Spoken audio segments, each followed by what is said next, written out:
தமிழக அரசியல் வரலாற்றில் இதுவரைக்கும் நம்ம பெற்ற எல்லா உரிமைகளுமே போராட்டத்தின் வழியாக தான் நமக்கு வந்திருக்கு. யாரோட பெருந்தன்மையினாலேயும் நமக்கு வரல. அந்த மாதிரி போராடுறதுக்கு அனுமதிக்கிறது தான் ஜனநாயகம்.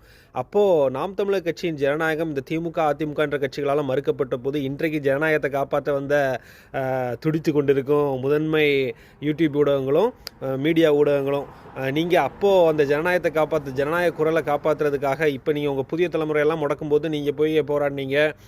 சவுக்கு சங்கருக்கு பிரச்சனை வரும்போது போராடுறீங்க.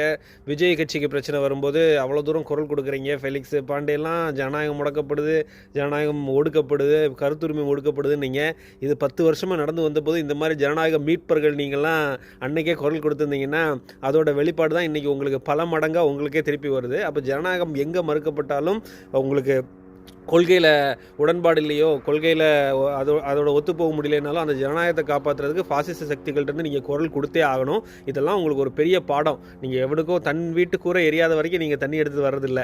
இன்னொரு கூரை எரிஞ்சிக்கிட்டு இருக்கும்போது நீங்கள்லாம் பார்த்து சரி அது சாம்பல் ஆகட்டும், அதுக்கப்புறம் நம்ம ஒரு வீடு கட்டி வந்துக்கலாம் நீங்கள் நினச்சிங்க. இன்றைக்கி உங்கள் கூரை எரியுது.